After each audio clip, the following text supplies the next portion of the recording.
அன்பனே சௌரவர்கள் அனைவருக்கும் இதான செவ்வாய் பொழுதின் மகிழ்வான காலை உற்சாக வணக்கம் வணக்கம் வணக்கம். இந்த நாளினி நாளாகமைய இந்த நொடி வரைக்கும் எங்கள் எல்லோரையும் பேச இருக்கிற உட்கார வச்ச கடவுளுக்கும் நன்றி என பகிர்ந்து இன்று அனைத்து நல்ல தினங்களையும் கொண்டாடி கொண்டிருக்கும் எல்லோருக்கும் இனிதர வாழ்த்துக்களையும் கூறியபடியே 12ஆம் தேதி 5ஆம் மாதம் 2026 மற்றும் ஒரு செவ்வாய் காலை நேரலை பொழுதோடு வந்திருக்கின்றோம். வழமை போலவே உமது சிந்தனை நேரம் தொடர்ந்து யோகாசன பயிற்சி, அதனை தொடர்ந்து வாசிப்பர் பார்ப்போம். நேரத்தை கருத்தில் கொண்டு 9:30 வஜிதாவின் ஊரோடு விளையாடு, அதனைத் தொடர்ந்து 10:30 பயணம் பயிரும் தோப்படியா நடசினவர்கள், அதனைத் தொடர்ந்து வருகின்றது சிவதர்சனி ராகன் அவர்களது கேள்விச்சரம். எல்லோருக்கும் இனிய வணக்கம். தாமரக்கா வணக்கம். வணக்கம் மணி. தற்போது மும்மத சிந்தனை நேரம். ராஜினி அல்போன்ஸ் அவர்கள் உங்கள் சிந்தனையை தாருங்கள். ஆணியவர்களுக்கும் வணக்கம், தமிழர்களுக்கும் வணக்கம், அனைவருக்கும் வணக்கம். வணக்கம். அந்த நேரத்தில் அற்புதம் நிகழ்கிறது. பெரிய நிலநடுக்கம் ஏற்பட்டு சிறை கதவுகள் திறக்கின்றன. அனைவரின் விலங்குகளும் கலந்து விழுகின்றன. சிறை காவலர்கள் பதறி அடித்து ஓடுகின்றார்கள். கதவுகள் திறந்திருப்பதால் தப்பித்திருக்கலாம் என்று என்கின்ற தற்கொலை முயற்சிக்கு ஈடுபடுகிறார்கள். நீர் உமக்கு தீங்கு எதுவும் செய்து கொள்ளாது, நாங்கள் அனைவரும் இங்கேதான் இருக்கின்றோம் என்றார் காவலர்.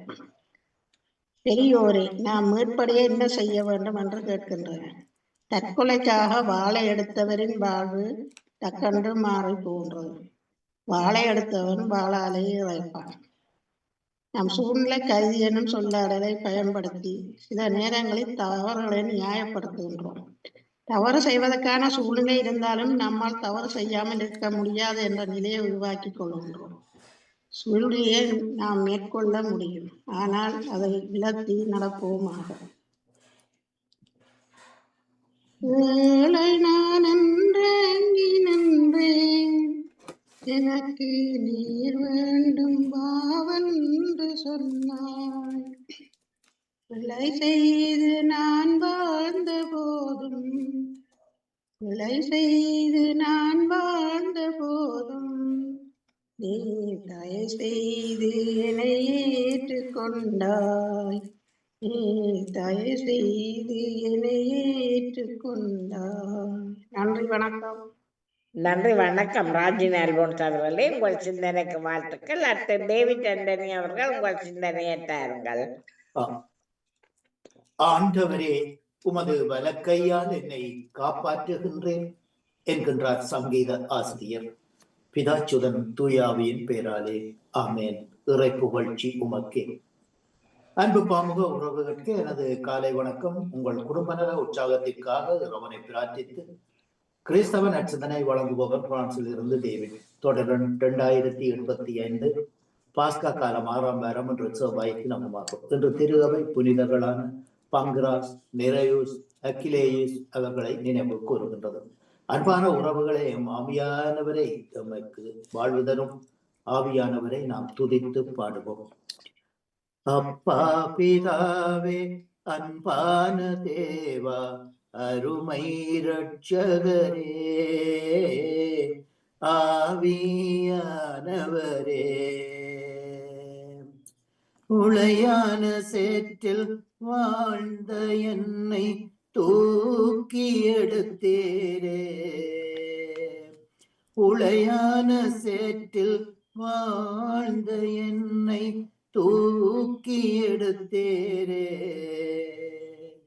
கல்வாரி ரத்தம் எனக்காக சிந்தி கழுவி அணைத்தேரே, கல்வாரி ரத்தம் எமக்காக சிந்தி கழுவி அணைத்தீரே. நன்றி உமக்கு நன்றி அப்பா, நன்றி உமக்கு நன்றி அப்பா பிதாவே, அன்பான தேவா, அருமை இரட்சகரே, ஆவியானவரே.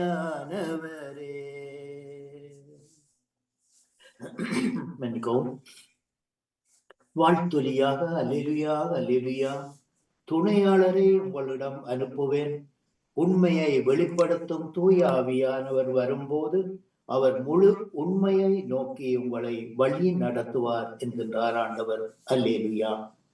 இன்றைய நற்செய்தியாக புனித யோவான் எழுதிய நற்செய்தியிலிருந்து வாசகம். அதிகாரம் 16, இறைவார்த்தைகள் 5 முதல் 11 வரை.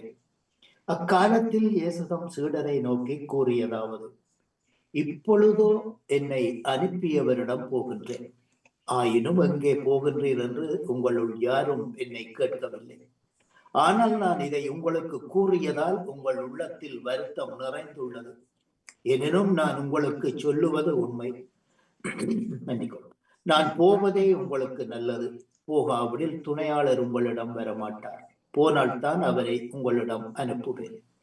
பாவம் யாரை சாரும், நியாயம் யார் பக்கம் உள்ளது, இறைவனின் தீர்ப்பு எத்தகையது என்பதை அவர் வந்தபின் எடுத்துக்காட்டி உலகினர் செய்த தவற்றை மெய்ப்பிப்பார்.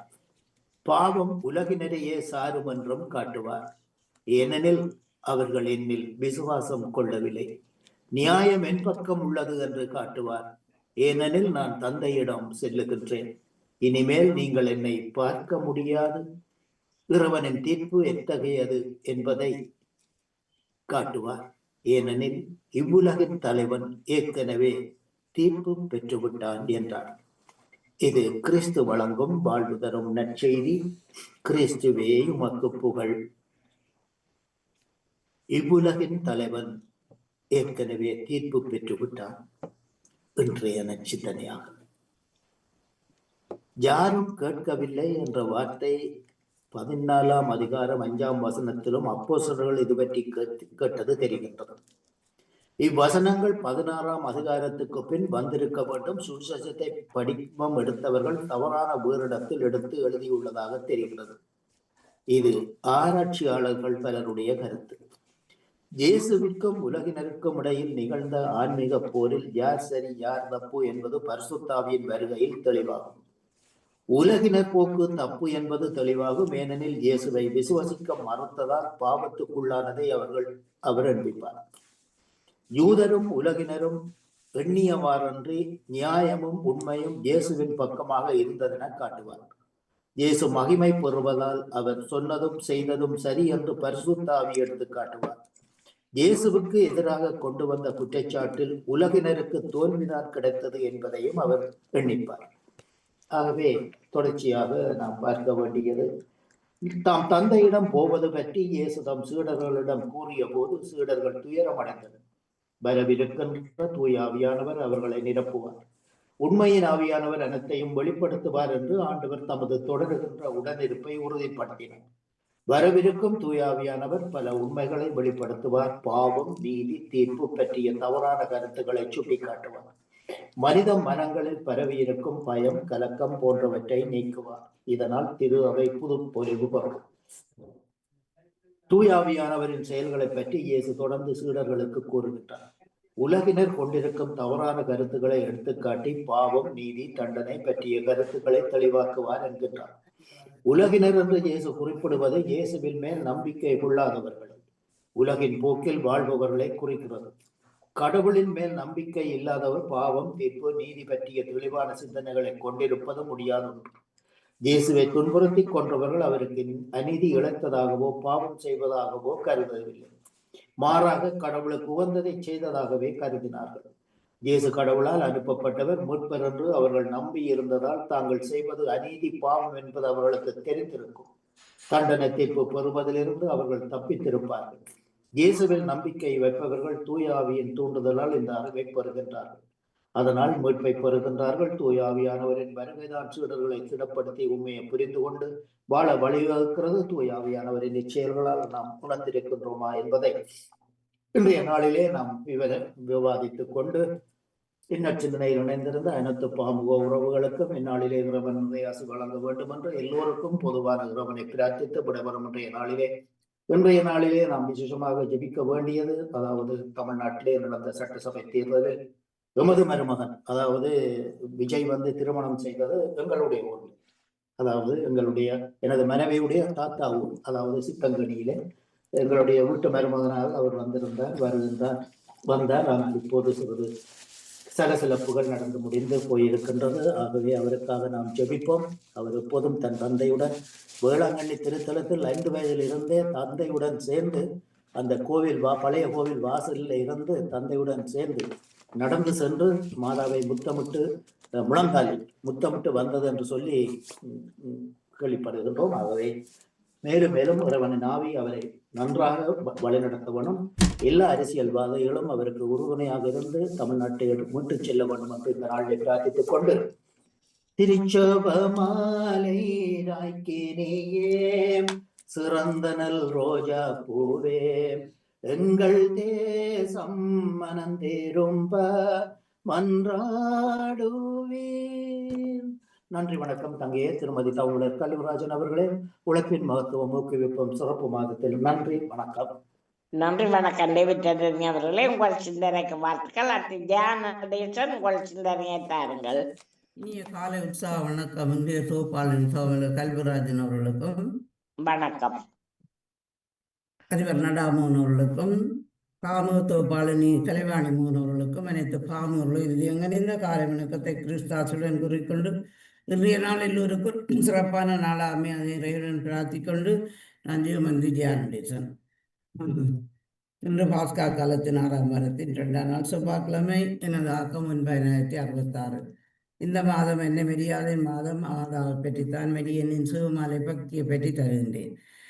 சிவமாலை ஒவ்வொரு நாளும் பக்தியோடு சுவைக்கும் மக்களுக்கு தூய மெரியனை கொடுத்த வாக்குறுதிகள். சிவமாலை பக்தி நித்திய வாழ்வின் முன் அறிகுறி. சிவமாலை தொடர்ந்து சுவிப்பது மூலம் எனக்கு ஊழியம் செய்வர்கள் சிறப்பான அருளை பெறுவார்கள். தேவரசியங்களை தியானித்து பக்தி இறுக்கத்துடன் சிவமாலை சிவப்பவர்கள் அகால மரணத்துக்கு ஆளாக மாட்டார்கள். இறைவன் அவரை தண்டிக்க மாட்டார். சிவமாலை பக்தியை பரப்புகின்றவர்கள் என்னிடமிருந்து தங்கள் தேவைகளில் உதவியை பெற்றுக் கொள்வார்கள். சிவமாலை சிவப்பவர்கள் அனைவரும் எனது மக்கள், எனது ஒரே மகன் இயேசு கிறிஸ்துவின் சகோதரர்கள். சிவமாலை பக்தியை பரப்புறவர்களுக்கு வாழ்நாளிலும் மரண வேளையிலும் அவர்களுக்காக பரிந்து வீச எனது தெய்வ மகனிடமிருந்து உத்தரவு பெற்றுள்ளேன். சிவமாலையில் உண்மையான பக்தி கொண்டிருப்பவன் திருச்சபையின் திருச்சாதனங்களை பெறாமல் சாத மாட்டான். அன்னை என்றுமே எங்களுக்காக தந்தையுடன் பரிந்து பேசிக் கொண்டிருக்கின்றார். அவளின் நாமத்தில் வாழும் நாங்கள் அன்னையை நம் தாயாக கொண்டு வாழ்கின்றோம். நாங்கள் எல்லா வேளைகளிலும் சிவமாலை செவிக்கின்றோம். எல்லா வேளையிலும் செவிக்கக்கூடிய சிவம் புனித சிவமாலை என்றும் சிவமாலை மாதா துறவரை சபை நிறுவிய இறை அடிகளார் தோமஸ் ஓஎம்ஏ அடிகளார் கூறியுள்ளார். இவ்வாறு வரலாற்றிலும் வாழ்க்கை அனுபவத்திலும் திருச்சிவமாலையின் மேன்மையையும் புனிதம் போற்றுதற்குரியதாக இருக்கின்றது. தற்போது நவீன உலகில் மக்கள் இந்த பரம ரகசியங்களை மறந்து களனியத்தில் வாழ்கின்றார்கள். இவர்களின் வாழ்வு மலரைவர்களுக்காக சிவமாலை கன்னிகளாகிய நாங்கள் மரத்திற்கு அடியில் போடப்படும் உரமாக மறைவாக இருந்து சிபிக்கின்றோம். வேதனை, இழப்புகள், பிரிவினைகள், வறுமை, வெறுமை, மரணம், பிரிவு ஆகியவற்றை தள்ளாடி வாழ்க்கையின் விரக்தியின் விளிம்புகளில் வாழுகின்ற அனைவருக்காகவும் சிவமாலை மூலமாக அன்னையின் பரிந்துரையையும் அவரது தயவை நாடுவோம், மன்றாடுவோம், பலன் பெறுவோம். அன்னைக்கு கரங்குவிப்போம், அவள் அன்பை பாடிடுவோம். அன்னைக்கு கரங்குவிப்போம், அவள் அன்பை பாடிடுவோம். கன்னிமையில் இறைவன் உரு கொடுத்தார், அந்த முன்னவனின் அன்னை என திகழ்ந்தாள். மனுக்குலம் வாழ்ந்திட பாதை படைத்தாள், தினம் அவள் புகழினை பாடிடுவோம்.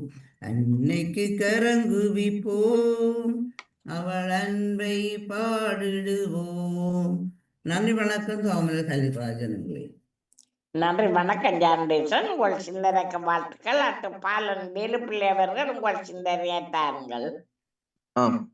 மீண்டும் ஒரு புதிய நாளை காண தந்த மரித்து உயிர்த்தெழுந்த இயேசுராஜனுக்கு இதயத்தின் ஆழத்திலிருந்து கோடான கோடி நன்றிகளை சொல்லிக்கொண்டு, அப்படி எமது அன்பு சகோதரி தோப்பாளினி திருமதி சோமலர் கல்விராஜனுக்கு இனிமையான காலை வணக்கம். அப்படி நலமாக உற்சாகமா இருக்கீங்களா? இனிமையான காலை வணக்கம் பாலன். நான் உற்சாகமாக இருக்கிறேன். மிக்க நன்றி. நீங்களும் உற்சாகம் தானே? சரி, நானும் அதே உற்சாகத்தோடு தெரிவிக்கிறேன். நன்றி சகோதரி. சகோதரி நன்றிகளை சொல்லிக்கொண்டு அப்படியே எமது அன்பு சகோதரி திருமதி கலைவாணி மோகனுக்கும் மற்றும் எமது அன்பு சகோதரர் பாமோத்தின் அதிபர் திருவாளர் நடா மோகனுக்கும் மற்றும் பாமத்தில் கடன் சிறப்பிக்கின்ற அனைத்து குடும்ப உறவுகளுக்கும் மற்றும் பாமத்தை பார்த்து கேட்டுக்கொண்டிருக்கிற அனைத்து உறவுகள் எல்லோருக்கும் இனிமையான கால வணக்கங்களை கூறிக்கொள்வதோடு எல்லோருடைய சுவனங்களை விசாரித்தபடி எல்லா உறவுகளுக்கும் உயிர் தெழுந்த இயேசு கிறிஸ்துவனுடைய ஆசீர்வாதங்கள் அனைத்து உறவுகளுக்கும் பேர் பேராக கிடைக்க வேண்டும் என்று சொல்லி இயேசு கிறிஸ்துவின் நாமத்துல ஜெபங்களை எடுத்துக்கொண்டு அன்றிலிருந்து ஈச்சமோட்டை வேடப்பிள்ளை பாலன் இன்றைக்கு கிறிஸ்தவனை தொழிலக்கம் சவரி 804 என்று சொல்லிக்கொண்டு வளமை போல பரிசுத்த வேதாகமம் புதிய ஏற்பாட்டில புனித லூக்கா எழுதின சுவிசேஷம் 4ஆம் அதிகாரம் இறை வார்த்தைகள் 34 44 முடிய. கர்த்தருடைய பரிசுத்தம் உள்ள நாமத்துக்கு ஸ்தோத்திரம்.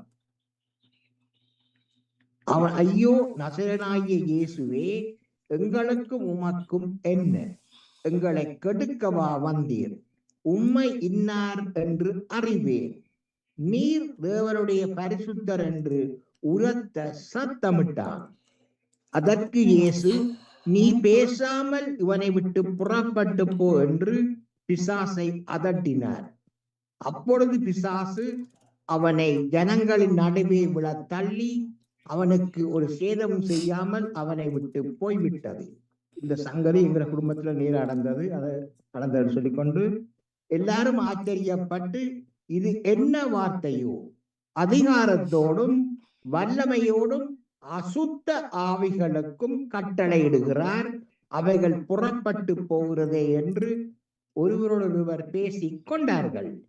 இயேசுவுடைய கீர்த்தி சுற்றிலும் இருந்த நாடுகளில் உள்ள இடங்களிலெல்லாம் பிரசித்தமாயிற்று. பின்பு இயேசு ஜெப ஆலயத்தை விட்டு புறப்பட்டு சீமோன் வீட்டில் பிரவேசித்தார். சீமோனுடைய மாமி கடும் ஜுரமாய் கிடந்தால் அவளுக்காக இயேசுவை வேண்டிக் கொண்டார்கள். இயேசு அவளிடத்தில் குனிந்து நின்று ஜுரம் நீங்கும்படி கட்டளையிட்டார். அது அவளை விட்டு நீங்கிற்று. உடனே அவள் எழுந்திருந்து அவர்களுக்கு பணிவிடை செய்தாள். சூரியன் அஸ்தமித்த போது ஜனங்கள் எல்லாரும் தங்களுக்குள்ளே பல பல வியாதிகளால் வருத்தப்பட்டவர்களை இயேசுவிடத்தில் கொண்டு வந்தார்கள்.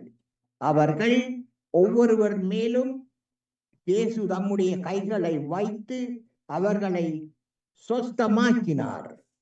பிசாசுகளும் நீர் தேவனுடைய குமாரனாகிய கிறிஸ்து என்று சத்தமிட்டு அநேகரை விட்டு புறப்பட்டது. அவரை கிறிஸ்து என்று பிசாசுகள் அறிந்திருந்தபடியால் அவர் அவைகளை பேச ஒட்டாமல் அதட்டினார். உதயமான போது அவர் இயேசு புறப்பட்டு வனாந்தரமான ஓரிடத்துக்கு போனார். திரளான ஜனங்கள் இயேசுவை தேடி இயேசுவின் பாதத்தில் வந்து தங்களை விட்டு போகாதபடிக்கு அவரை நிறுத்தி கொண்டார்கள். இயேசுவோ அவர்களை நோக்கி, நான் மற்ற ஊர்களிலும் தேவனுடைய ராஜ்யத்தை குறித்து பிரசங்கிக்க வேண்டும், இதற்காகவே அனுப்பப்பட்டேன் என்றார். இதற்காகவே அனுப்பப்பட்டேன் என்றார். அந்தபடியே கலிலேயா நாட்டில் உள்ள ஜெப ஆலயங்களில் பிரசங்கம் பண்ணி கொண்டு வந்தார். நாளைக்கு 5ஆம் அதிகாரம் தொடரும் சொல்லிக்கொண்டு இயேசுடைய பரிசுத்தமுள்ள நாமத்துக்கு ஸ்தோத்திரம். மகிமை உமக்கன்றோ, மாட்சிமை உமக்கன்றோ, மகிமை உமக்கன்றோ. துதியும் புகழும் ஸ்தோத்திரமும் தூயவருமக்கன்றோ, துதியும் புகழும் ஸ்தோத்திரமும் தூயவருமக்கன்றோ. ஆராதனை ஆராதனை என் நண்பர் இயேசுவுக்கே, என் நண்பர் இயேசுவுக்கே மகிமை உமக்கன்றோ. எப்போதும் இருக்கின்ற இனிமேலும் வருகின்ற எங்கள் ராஜாவே, எப்போதும் இருக்கின்ற இனிமேலும் வருகின்ற எங்கள் ராஜாவே,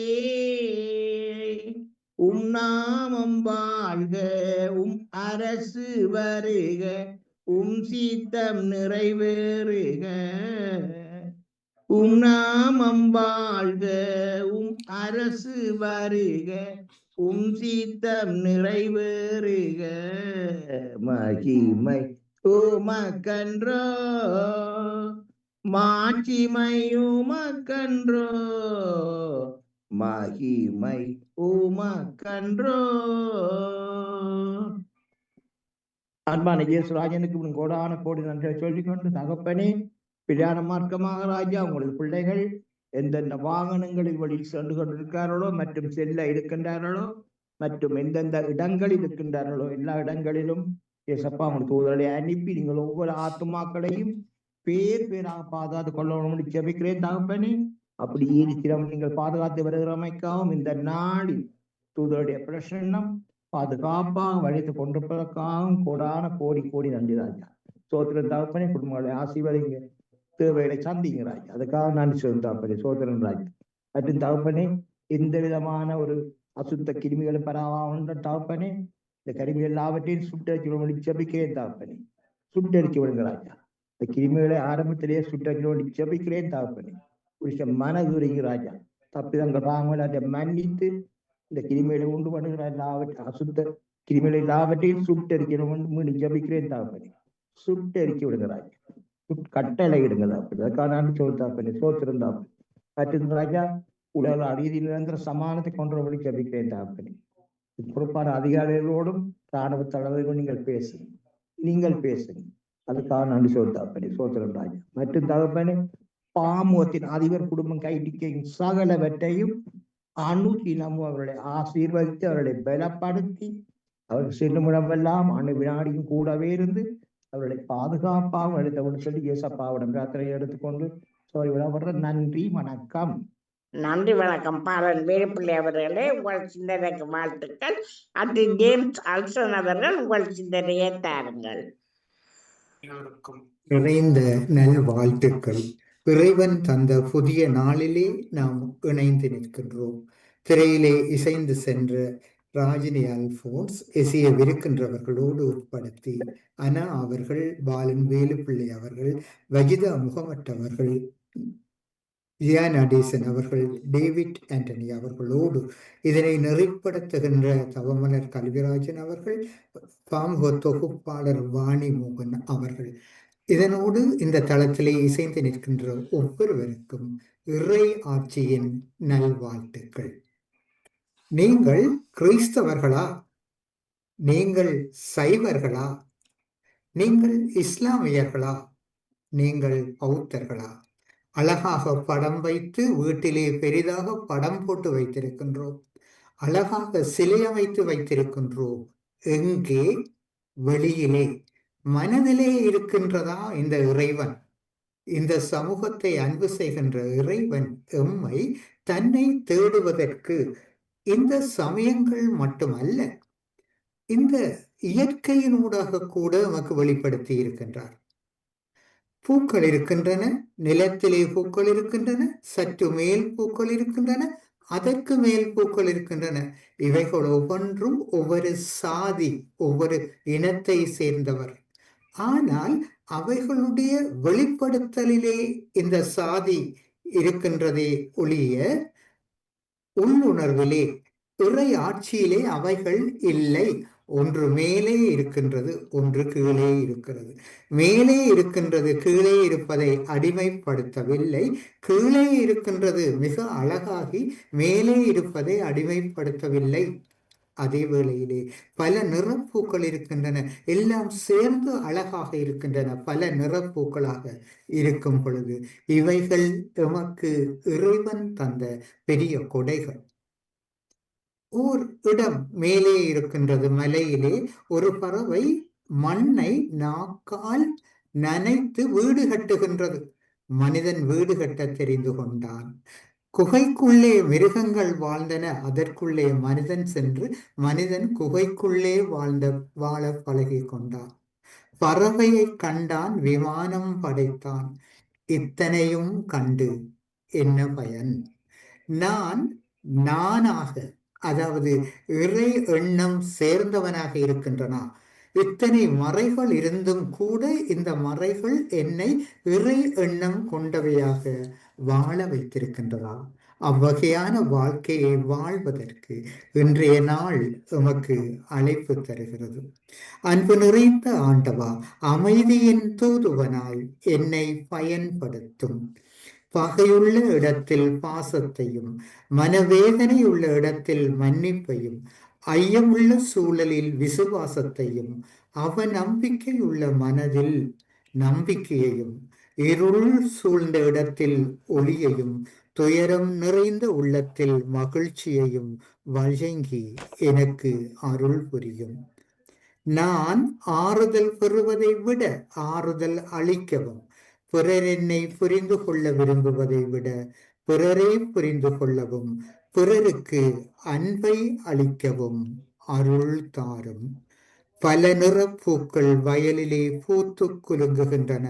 ஒவ்வொன்றும் ஒன்றுக்கொன்று தன்னை விட்டு கொடுத்து வெளிப்படுத்துகின்றன. நான் என்னும் எண்ணம் இல்லாமல் தன்னை வெளிப்படுத்தும் போது இறையின் அழகு ஒளி வீசி நிற்கும். அந்த ஒளியில் மானிடனுக்கு வழிதனை பேசி நிற்கும். இந்த வேளையிலே இறையாட்சியிலே நிறைந்திருக்கின்ற ஒவ்வொருவருக்கும் இன்றைய தினத்திலே பிறந்த தினம், மகிழ்வான தினத்தினை கொண்டாடுகின்றவர்கள், இந்த தினத்தினை கொண்டாடுவதற்கு இறைவன் அருள் தந்ததற்காக பலர் வாசலிலே, வயோதிப வாசலிலே போய் நின்று இன்று என்னுடைய மகன் என்னை பார்க்க வருவார் என்று பெரிய மகிழ்ச்சியிலே காத்திருந்து அது முடியாமல் திரும்பி போகும் போது, என்னுடைய பிள்ளை எனக்கு தொலைபேசி எடுக்கும் என்று காத்திருந்து அது கிடைக்காமல் திரும்பி போகும் போது, இன்றைய தினம் நான் என்னுடைய கடமையை வேலையாக செய்கின்றேன் என்ற எண்ணத்தை மறந்து நின்று பணி செய்யும் போது, இந்த தளத்திலே ஒவ்வொருவரும் தங்களை இறைக்காக அழகுபடுத்தும் போது, அந்த அழகிலே இந்த தளம் விரிவடையும் போது ஒவ்வொருவருக்கும் இறையாட்சியின் அருளும் நிறைந்திருக்க அருள் வேண்டி விடைபெறுகிறேன். நன்றி, வணக்கம். நன்றி, வணக்கம் ஜேம்ஸ் சந்திரன் அவர்களே. உங்கள் சிந்தனைக்கு வாழ்த்துக்கள். அது அண்ணா பாலமுரளி அவர்கள், உங்கள் சிந்தனையை தாருங்கள். வணக்கம் அண்ணா. வணக்கம். நீங்க பேசுறது கொஞ்ச நேரம் எனக்கு கேட்கவில்லை. சரி சரி. மீண்டும் ஒரு புதிய காலை பொழுதில் செய்த இறைவனுக்கு கோடான கோடி நன்றி கூறிக்கொண்டு, பாமுவன் தொலைக்காட்சியில் இணைந்திருக்கும் அத்தனை உறவுகளுக்கும் எனது காலை வணக்கத்தையும் வாழ்த்துக்களையும் கூறிக்கொண்டு, இன்று 1 கொரிந்தியர் 13ஆம் அதிகாரம் இறை வசனம் 2 தொடக்கம் 7 முடிய. என்னிடம் அன்பு இல்லையேல் நான் ஒன்றும் இல்லை. என் உடைமையே எல்லாம் நான் வாரி வழங்கினாலும், என் உடலையே சுட்டெரிப்பதற்கென ஒப்புவித்தாலும், என்னிடம் அன்பு இல்லையேல் எனக்கு பயன் ஒன்றும் இல்லை. அன்பு பொறுமை உள்ளது, நன்மை செய்யும், பொறாமைப்படாது, தற்புகழ்ச்சி கொள்ளாது, இருமாப்பு அடையாது. அன்பு இழிவானவற்றை செய்யாது, தன்னலம் நாடாது, எரிச்சலுக்கு இடம் கொடாது, தீங்கு நினையாது. அன்பு தீவினையில் மகிழ்ச்சியுறாது, மாறாக உண்மையில் அது மகளும். அன்பு அனைத்தையும் பொறுத்து கொள்ளும், அனைத்தையும் நம்பும், அனைத்தையும் எதிர்நோக்கி இருக்கும், அனைத்திலும் மன உறுதியா இருக்கும். இது ஆண்டவர் வழங்கும் அருள்வாக்கு. இறைவா உமக்கு நன்றி. அன்பை பற்றி நான் பகிர்ந்து கொள்ள வந்ததற்கு ஒரு காரணம் என்னவென்றால், கடந்த ஞாயிறன்று அந்நியர் தினம் அந்த அந்நியர் தினத்தில் எத்தனை பெற்றோர்கள் மகிழ்ந்திருந்தார்கள், எத்தனை பெற்றோர்கள் கவலையுற்றிருந்தார்கள் என்பதை நான் ஒரு நிமிடம் சிந்தித்தேன்.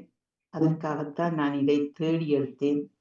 அன்பை பற்றி நான் பகிர்ந்து கொள்வதற்காக. ஒரு தாயானவளுக்கு ஒரு குழந்தை, அந்த குழந்தை திருமணமாகி அவளுக்கு 4 குழந்தை ஆகிவிட்டது. ஒரே தட்டில் வாழ்கின்றார்கள். ஒரு ரோட்டை விட்டு அடுத்த ரோட்டில் இருக்கின்றார்கள். அந்த தாய் தனியத்தான் இருக்கின்றார். அந்த தாயை போய் பார்த்து அம்மா உங்களுக்கு வாழ்த்துக்கள் என்று சொல்லக்கூட அந்த அந்த குழந்தை அந்த மகளுக்கு நேரம் இல்லையா, இல்லை அவளுடைய குடும்ப சூழ்நிலையா என்று எனக்கு தெரியவில்லை. அந்த தாயானவர் கண்ணீர் விட்டு கதறி அழுதார். எனக்குள்ளது ஒரு குழந்தை தான்.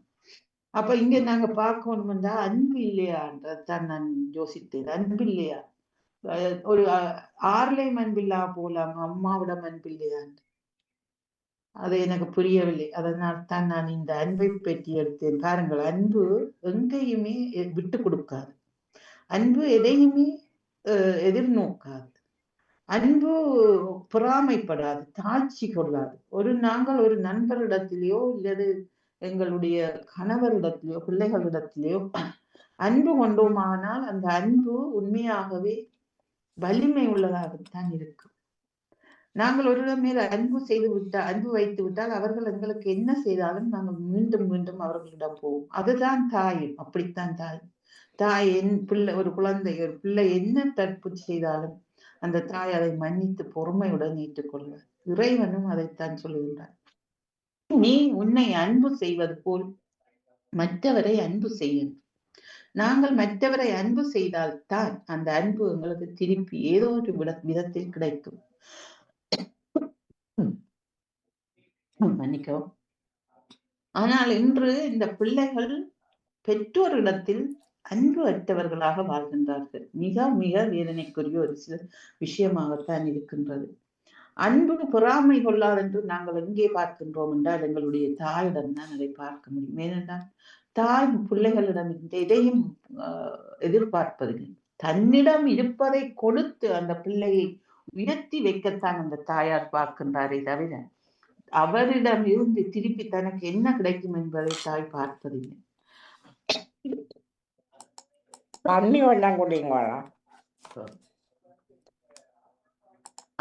அன்பு அனைத்தையும் பொறுத்து கொள்ளும். அன்பு எந்த எதிர்நோக்குடனும் எதையுமே பார்க்காது என்பதை நாங்கள் பார்க்கின்றோம். எங்களுடைய தாயாக இருக்கட்டும், தந்தையாக இருக்கட்டும் அப்படித்தான் இருக்கின்றார். அதே போலதான் நாங்களும் மற்றவர்களிடம் எந்த எதிர்பார்ப்பும் இல்லாத ஒரு அன்பை செலுத்த வேண்டும். அதைத்தான் இறைவன் விரும்புகின்றார். நாம் வயோதிபர்களை, குறிப்பாக நம் அயலில் உள்ளவர்களை, வயோதிபர்களை, நோயாளிகளை எந்த ஒரு எதிர்பார்ப்பும் இல்லாமல் நாங்கள் அவர்களுக்கு அன்பு செய்யணும்.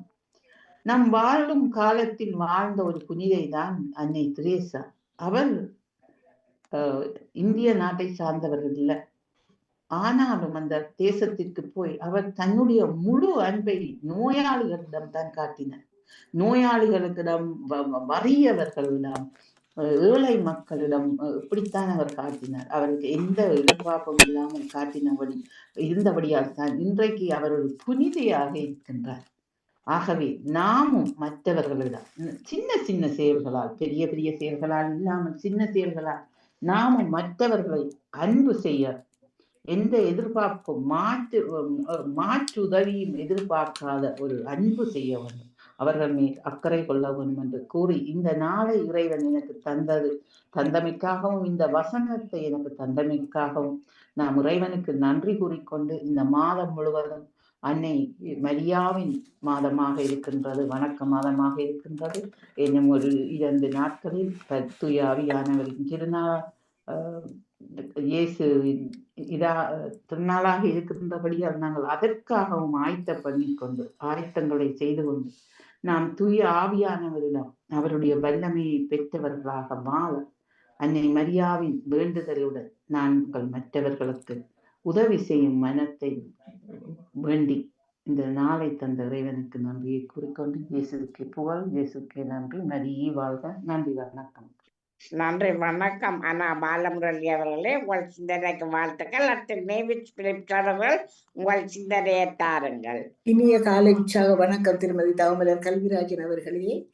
வணக்கம். வணக்கம். பாமுக உறவுகளுக்கும் திருமதி நடாமோகன் வாணிமுகன் அவர்களுக்கும் நச்சிந்தனை வழங்கியவர்களுக்கும் கேட்டுக்கொண்டிருப்பவர்களுக்கும் அன்பான வணக்கத்தை கூறிக்கொண்டு என்னுடைய அமைதியான இந்த நாளை எங்களுக்கு தந்த இறைவனை வாழ்த்து போற்றி வணங்கி கொண்டு என்னுடைய நச்சிந்தனை தொடர் என்று 2001 என்றும் கூறிக்கொண்டு இன்றைய இறை வார்த்தையின் சிந்தனையாக, நெஞ்சில் கவலை நிதமும் பயிராக்கி அஞ்சி உயிர் வாழ்தல் அறியாமை என்கின்றார் பாரதியார். தங்களை விட்டு இயேசு செல்ல போகின்றார் என்பதை சிந்தித்த சீடர்கள் கவலையில் இருக்க, இயேசுவோ தம் தந்தையிடம் செல்வது குறித்து மகிழ்ச்சியில் இருக்கின்றார். இவ்வுலகில் இயேசு மனித உடலில் இருக்கும் வரை உலகின் பல இடங்களிலும் பரவி இருக்க முடியாது. தூய ஆவியாரின் வருகை சீடர்களின் வழியாக நம்மை பரவலாக்கம் செய்யப்பட போவது குறித்து இயேசு மகிழ்வடைகின்றார். மனிதர்களாகிய நாம் நன்மையை விட தீமையை பரவலாக்கம் செய்வதில் ஆர்வம் காட்டுகின்றோம். பிறரை பற்றி அவதூறான செய்திகள் வரும்போது அதில் இருக்கக்கூடிய உண்மையை பற்றி ஆராயாமல் அதனை பரப்புவதில் ஆர்வம் செலுத்துகின்றோம். ஊடகங்கள் வழியாக சுவாரஸ்யம் என்ற பெயரில் பொய்த் தகவல்களை பரப்புகின்றோம். நம் வாழ்வில் பலதரப்பட்ட உணர்வுகள், உணர்ச்சிகள் வருவது இயல்பு. ஆனாலும் அவைகளை நாம் மேற்கொள்ளாதவாறு நாம் கவனமாக இருக்க வேண்டும். எப்போது நாம் உணர்ச்சிகளுக்கு அடிமையாகின்றோமோ அப்போது நமது சுதந்திரத்தை நாம் இழந்து விடுகின்றோம். அச்சம் என்ற உணர்வு நம்மை தாக்கும் போது நாம் செயலிழந்து காணப்படுகின்றோம். இயேசு உலகை சீடர்களை விட்டு போவதற்கு முன் பலவற்றை பேசுகின்றார். அதில் முக்கியமான ஒன்று தூய ஆவியாரின் வருகை. ஒவ்வொரு இழப்பிலும் ஒரு ஆதாயம் உண்டு. ஒவ்வொரு பிரிவிலும் ஒரு துணை கிடைக்கும். ஒவ்வொரு பயணமும் ஒரு புதிய ஆற்றலை தந்து நமது வாழ்வுக்கும் உறவுக்கும் ஒரு பாடமாக இதனை நாம் எடுத்துக்கொள்வோம். தூய ஆவியாரின் துணை நமக்கு புதிய ஆற்றலையும் துணிவையும் பெற்றுத்தரும். அவரின் வருகையை எதிர்பார்த்து விழிப்போடு காத்திருப்போம். மே மாதம் அன்னையின் மாதம். ஆகவே அன்னையின் நினைவில் தூய ஆவியானவரின் துணையோடு பயணிக்கும் அன்னை மரியா நம் இல்லத்தில் அரசியாக வீற்றிருந்தால் நம் இதயத்தில் ஓர் பேரானந்தம். வீட்டுக்கு ஒரு விவிலியம், நாளும் ஓர் அத்தியாயம் போல் அன்னை மரியா நமக்கெல்லாம் ஓர் சரித்திரம். அவரின் அன்பர் தூய ஆவியானவரின் வரவை நமக்கெல்லாம் அருள்மலை நிறைய பொழிய செய்வார். வரவால் நமக்கெல்லாம் அருள்மலை நிறைய பொழிய செய்வார். அன்பு தாயே, எங்கள் எண்ணங்கள், ஏக்கங்கள், ஆவல்கள், ஆசைகள், தேவைகள், திட்டங்கள் அனைத்தையும் நிறைவேற்றி எங்கள் உழைப்பு வியர்வை ஒன்றும் வீணாகாமல் அனைத்தையும் நலமாக்கி எங்கள் வாழ்வை மகிழ்ச்சியால் நிரப்பும் தாயே என்று வேண்டிக் கொண்டு, அம்மா என்றே உம்மை அழைத்திடுவேன், அம்மா என்றே உம்மை அழைத்திடுவேன், இம்மாநிலத்தில் நல்மாதிரியே இம்மாநிலம் போற்றிடுதே, அம்மா இம்மாநிலத்தில் நல்மாதிரியே இம்மாநிலம் போற்றிடுமே என்று வேண்டிக் கொண்டு உங்களுக்கும் இந்த அதிகாலை பொழுதினிலே இந்த இறை வேண்டலரை சிந்தனையில் இணைந்திருக்கின்ற எல்லோருக்கும் இந்த நாள் இனிய நாளாக மலர்ந்து எல்லோரும் எல்லா நலன்களும் பெற்று அமைதியாகவும் மகிழ்வாகவும் வாழ வேண்டும். நீங்கள் எடுத்துக்கொள்கின்ற எல்லா முயற்சிகளும் சிறந்து செழித்து மேம்பட்டு ஓங்கி வளர வேண்டும் என்று வேண்டிக் கொண்டு இன்றைய நாளிலே உலக நாட்டின் மக்களுக்காகவும் நாட்டின் தலைவர்களுக்காகவும் நல் சமாதானம், அமைதி, மகிழ்வு கிடைக்க வேண்டும் என்று வேண்டிக் கொண்டு அந்த பிரார்த்தனைகளோடு உங்களிடம் அன்பாக விடைபெறுகிறேன். திருமதி தாமலர் கல்விராஜன் அவர்களை வாணிமுகனை வரவேற்றபடி நன்றி, வணக்கம். நன்றி, வணக்கம். அவர்களே, உங்கள் சிந்தனைக்கு வாழ்த்துக்கள். அடுத்து மஜிதா மோமெட் அவர்கள் உங்கள் சிந்தனையை தாருங்கள். அனைவருக்கும் வணக்கத்தை தெரிவித்துக் கொண்டு அக்கா நான் சுகமாக இருக்கின்றீர்கள் தானே? ஆம் ஆம் மஜிதா, நன்றி. நீங்களும் அப்படித்தானே? ஆமாம், நலமாக இருக்கின்ற கூறிக்கொண்டு சிறப்பான வாழ்த்துக்களை கூறிக்கொண்டு எனது சிந்தனையாக இஸ்லாமிய மார்க்கத்தில் நட்புகள் பற்றி கூறுவது என்ன? நட்பு அன்புக்குரிய எல்லாம் வல்ல அல்லாவின் அடியார்களே, இந்த ஏக இறைவனின் சாந்தியும் சமாதானமும் நம் அனைவர் மீதும் நிலவட்டும் என்ற பிரார்த்தனையோடு இந்த சிந்தனையை ஆரம்பிக்கின்றேன். நம்மட மனிதனுடைய வாழ்க்கையில இயல்பாக ஒருவரோட ஒருவர் நட்பு கொண்டுதான் நாங்க வாழ்கின்றோம். அந்த நட்பு வட்டாரம் என்பது எமது வாழ்க்கைக்கு முக்கியமானதாக ஒன்றாயிருக்கிறது. நாங்க பெற்றோர்களோட, உறவுகளோட, உடன்பிறப்புகளோட சேர்ந்து பிறந்து வாழ்ந்திருந்தாலும் அந்த வெளியால் இருக்கிற ஒரு நட்பு அது முக்கியமாக அகப்படுகின்றது. அந்த நட்பு எவ்வாறு எங்களுக்கு அமைய வேண்டும், அவர்களோடு எப்படி பழக வேண்டும், அந்த நட்பு எதற்காக வேண்டும், அதை எவ்வாறு தெரிந்தெடுத்துக் கொள்ள வேண்டும் என்பதில் அவரவர்கள் கவனமாக இருக்க வேண்டும். உண்மையான நட்பு ஒருவர வாழ்க்கையில கிடைத்த வரம் என்று சொல்லலாம், வல்லமை மிக்கவை என்று சொல்லலாம். நாங்க அது ஒரு வரமாகத்தான் அந்த நட்பை நாங்க பார்க்க வேண்டும். பெற்றோர்கள், பிள்ளைகள், மனைவி, கணவன், உற்றார் உறவினர்களிடத்துல செல்ல முடியாத சில சுமைகள் ஒவ்வொரு மனதிலும் புதைந்து ஆழமாக வேறுட்டு புடையோறி போய் கிடக்கின்ற நேரத்துல அதை நாங்க எங்கேயாவது ஒரு இடத்துல கொட்ட வேணும், கொட்டி தீர்க்க வேணும், அள வேணும் என்ற ஒரு மனநிலைக்கு நாங்க தள்ளப்படுகின்றோம் மனிதர்களான நாங்க. அப்போது எங்களுக்கு ஒரு தோல் தேவைப்படுகின்றது, சாய்ந்து கொள்வதற்கு, எங்களோட வேதனைகளை, எங்களோட கஷ்டங்களை கொட்டுவதற்கு ஒரு வடிகால் தேவைப்படுகிறது. அந்த வடிகால் நட்பாக இருக்க வேண்டும், அது நல்ல நட்பாக இருக்க வேண்டும். நாங்க அந்த நட்புல நாங்க எங்களோட விடயங்களை நாங்க பகிர்ந்து கொள்ளும் போது அதுல எங்களுக்கு ஆறுதல் கிடைக்கிறது. அடுத்தது எங்களுக்கு ஒரு மனதுக்கு ஒரு கஷ்டம் இல்லாத நிலை வருகிறது, உதவி தேவைப்படுகின்ற போது உதவி கிடைக்கின்றது, அது போல மகிழ்ச்சி கிடைக்கிறது, சிந்தனை கிடைக்கின்றது, அதுல இருந்து நாங்க வெளியாகக்கூடிய தன்மை கிடைக்கிறது. அந்த நல்ல நட்புகள். கூடாத நட்பா இருந்தாலும் என்ன, அப்படியே பிரட்டி பிளைட்ட போட்டு மாதிரி வேற பக்கமாக பெறும். அதனால வேதனை கிடைக்கும், இன்னும் எங்களுக்கு மன அழுத்தங்கள் கூடும். ஏன்னா இந்த நட்பை நாங்க தெரிவு செஞ்சோம் என்ற வேதனைகள் வரும். கடைசியா தவறான முடிவுகளை எடுக்கக்கூடிய சந்தர்ப்பம் கூட அந்த நட்புகள் மூலமாக ஏற்படுகின்றது. நபிகள் நாயகம் ஸல்லல்லாஹு அலைஹி வஸல்லம் அவர்கள் என்ன கூறுகிறார்கள் என்றால், நல்ல நட்பு கஸ்தூரி வியாபாரிக்கு சமனானதாக என்றும், கூடாத நட்பு ஒரு இந்த இரும்பு தொழிலை செய்கின்ற அந்த பட்டறையில வேலை செய்கிற அந்த இரும்பை காய்ச்சி அதை அடிக்கின்ற அவருக்கும் சமனானது என்று சொல்லப்படுகின்றது. இப்ப கஸ்தூரி வியாபாரம் செய்கிறவர் எப்பொழுதும் ஒரு சிரித்துக்கிட்டு அந்த வாசனையோடு அந்த வியாபாரத்தை செய்யக்கூடியவராக இருப்பார். ஆனா அந்த இரும்பு அடிச்சு நெருப்புல காய்ச்சி உருக்கியக்குள்ள அந்த நெருப்பு ஆபத்தை விளைவிக்கக்கூடியதாக இருக்கும். மற்ற பக்கத்துல பார்த்தோம்னு சொன்னா அது தீட்டப்படுகிறது, அது இந்த விபரீதமான இதுகளுக்கு ஆனா தெரியாது, ரெண்டும் தொழில்தான், ஆனா தெரியாது. அதை தேர்ந்தெடுத்துக் கொள்பவர்கள் நாங்களாகத்தான் இருக்க வேண்டும். அந்த இப்ப உதாரணமாக குழந்தைகளை பார்த்து நம்ம எங்களோட வாழ்க்கையில பார்த்தோம்னு சொன்னா, ஒரு குறிப்பிட்ட வயசுலதான் நாங்க பெற்றோர்களோட சேர்ந்து எங்களோட விடயங்களுக்கு தேவைகளை, பெற்றோரிடம் தேவைகளை சொல்லக்கூடியவர்களாகவும் அவர்களிடம் பெற்றுக்கொள்ளக்கூடியவராகவும் இருப்போம். அதற்கு பிறகு எங்களுக்கு அந்த ஒரு குறிப்பிட்ட வயசு தாண்டினதுக்கு பிறகு அந்த பருவ வயது, டீனேஜ் பருவம் என்று சொல்லலாம், இல்லாட்டி இளமை பருவ வயது 10 வயசுக்கு பிறகு அந்த நட்பு வட்டாரங்கள் எங்களோட இணைந்து வரும். அந்த நட்பு அந்த நேரத்துல எங்களுக்கு விளங்காது. சின்னவர்களாக இருக்கும்போது அந்த நட்பு பெருது நாங்க குடும்பங்களாகி வரக்குள்ள அந்த நட்புகள் எங்களுக்கு தேவையானதாக இருக்கும். வீட்டுல எங்களுக்கு அந்த நல்ல அன்பு, பாசம் எல்லாம் கிடைக்காட்டி வீட்டில் இருக்கிற அந்த டீனேஜ் பருவத்தினர் வெளியால் அந்த நட்புகளை தேடக்கூடியவர்களாக இருப்பார்கள். வெளியால போய் அதை தேடக்கூடியவர்களாக இருப்பார்கள். அந்த நட்புகள் அந்த அவர்களுக்கு எப்படி அது அவர்களுக்கு அந்த துணையாக இருக்குது என்று சொன்னா, அந்த நம்மளோட வறுமை உணர்வு, விரக்தி, அந்த அவர்களுக்கு ஒரு உறவு பாலமாக, அவர்களுக்கு நம்பிக்கை உரியவர்களாக அந்த நட்பு கிடைக்கின்றது. அப்ப இதைத்தான் இஸ்லாமிய மார்க்கம் சொல்லுது, நீங்க நண்பர்களாக இருக்கும் பொழுது ஒருவருக்கொருவர் அமானிதம் பேணப்பட வேண்டும் என்று சொல்லப்படுது. அமானிதம் என்று சொன்னால் அங்கு ஒரு முக்கியமான விடயம், அந்த அவங்க சொல்கின்ற விடயங்களை மற்றவர்களிடம் எத்தி வைக்காதீர்கள். அவர்கள் குடும்ப கஷ்டங்களையோ, வீட்டு பிரச்சனைகளையோ, பிள்ளைகளின் கஷ்டங்களையோ உங்களிடம் அதை கலந்து ஆலோசித்து சொல்லும் பொழுது, உங்களோட துணையை வேண்டி சொல்லும் பொழுது அதை நீங்கள் கண், மூக்கு, வாய் எல்லாம் வச்சு அதுக்கு ஒரு உருவத்தை அமைத்து அப்படியே மாற்றி சொல்லக்கூடாது. அமானிதம் பேணப்பட வேண்டும். அது உங்களோட மனதுக்குள்ள பூர்த்தி வைத்து விதிக்க வேண்டும். வைத்து கொண்டு அவர்களுக்கு என்ன உதவி தேவைப்படுகின்றதோ அதை நீங்கள் செய்து கொடுக்க வேண்டும் என்று சொல்லப்படுகின்றது. அப்படி செய்யாதவர்கள்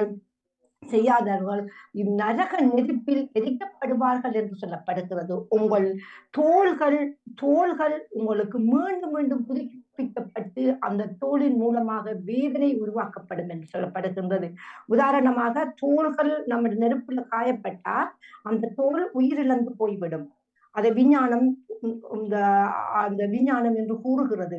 அந்த தோள்கள் புதுப்பிக்கப்படுகின்றது என்று சொல்லப்படுகிறது. சூரத்துல் குர்ஆன் என்கின்ற அத்தியாயத்தில் 24, 27, 28, 29வது அத்தியாயங்கள் இது சொல்லப்படுகிறது.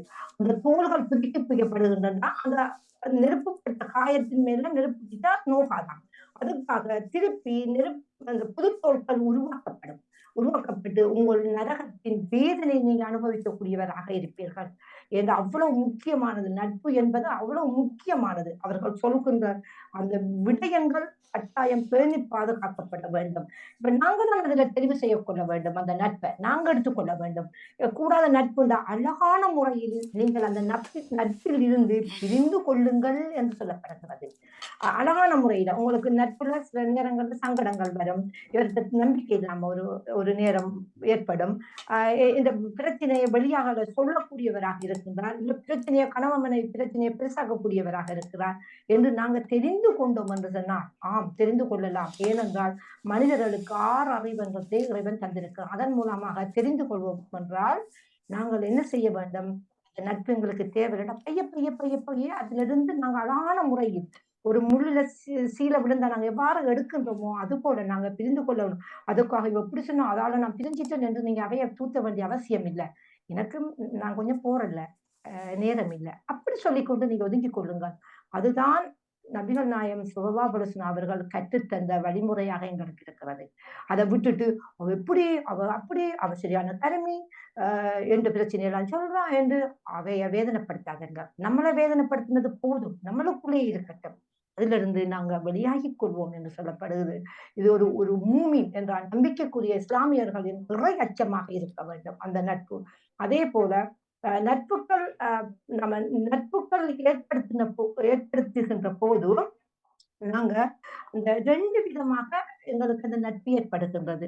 ஒன்று எங்களோட அந்த நட்பு வட்டாரங்கள் மூலமாகவும் எங்களோட அந்த உடம்பிறந்தவர்கள் மூலமாகவும் நட்பு ஏற்படுகிறது. அடுத்தது எங்களுக்கு யாருமே தெரியா. உதாரணமாக இங்கு நான் பதிவு செய்ய விரும்புகின்ற இந்த பாமுக உறவுகள் என்பது இறைவன் தந்த ஒரு கிஃப்ட் எங்களுக்கு.